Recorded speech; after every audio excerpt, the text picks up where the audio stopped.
Now, last week I played a clip from a funny Australian dude, Jack Tossell, who has an incredible following online with his videos viewed millions of times. And of course, the clip went viral with folks wanting more. Well, you asked and you shall receive. Jack Tossell joins me now.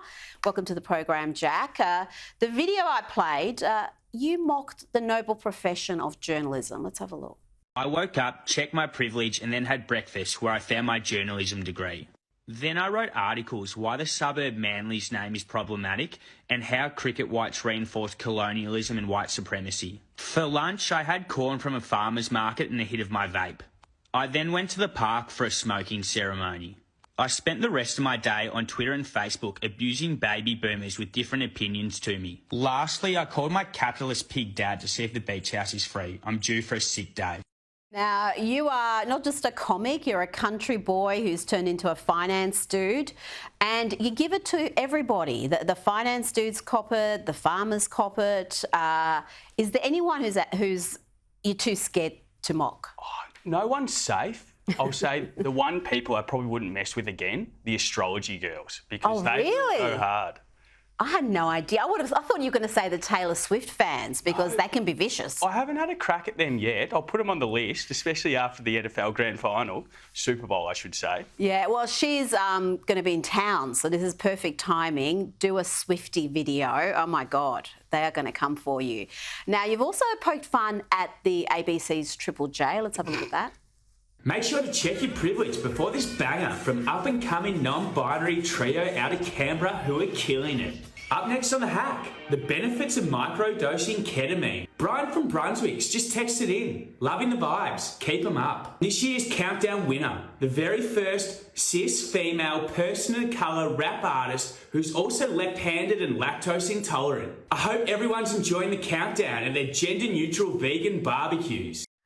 Now, when you put up a video like that, I'm sure the overwhelming majority of your followers love it. You're getting millions of views, but do you also cop a little bit of hate from the people who are just humorless, who get offended easily? What sort of comments do you get? Yeah, at the end of the day, you are poking the bear, and you just got to accept it's part of the business. You know, no one ever got anywhere without standing on a few toes.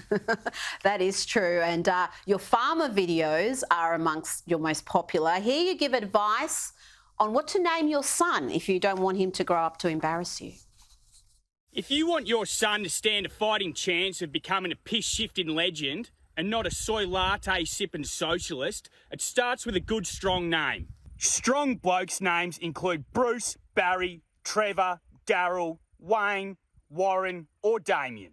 Examples of non-blokes' names include Julian or anything that sounds remotely French. Julian. This is, I think, what could be wrong with society. There's too many Julians, not enough Bruces these days. Who names their kid Bruce? Certainly not me. I'm more of a Trevor sort of man. Hey? More of a Trevor sort of man. Have you got any kids yet? I don't. Oh, okay. Not on the radar either. Well, you're going to have the pressure on you.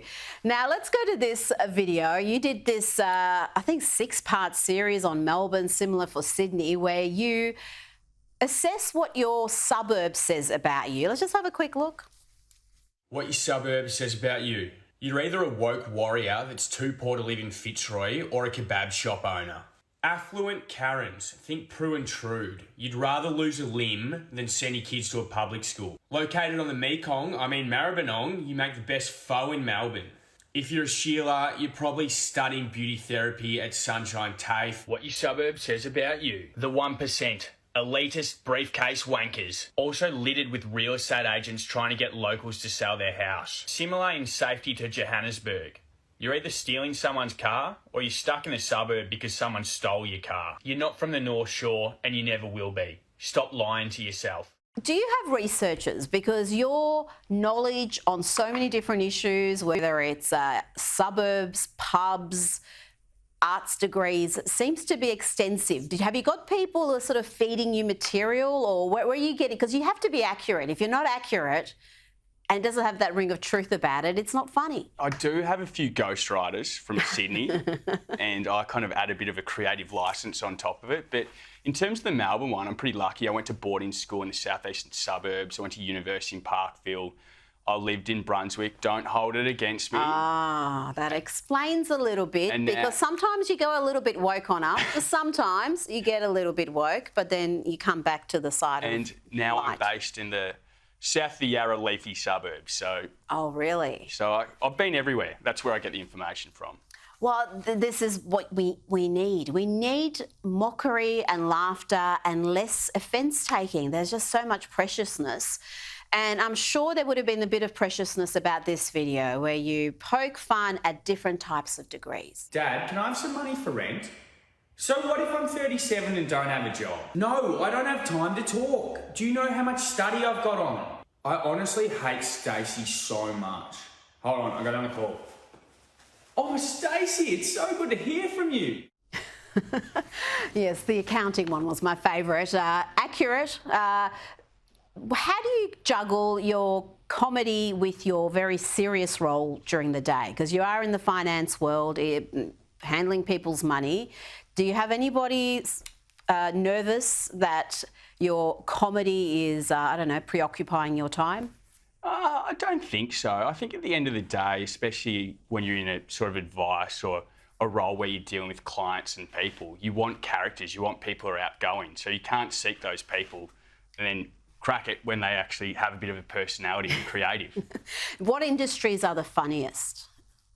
Funniest in terms of to make a mockery out of, or? Well, that, and also just have people who've got a sense of humour who can take it and they're not going to... Certainly not accountants, and sorry for all the accountants I work with. The accountants are a bit dry. Yeah, they are, unfortunately. And who are the wild ones? Who are the ones who you know are going to be a good time? I think anyone who works in a sales role, don't know why, they've got personalities and they're outgoing.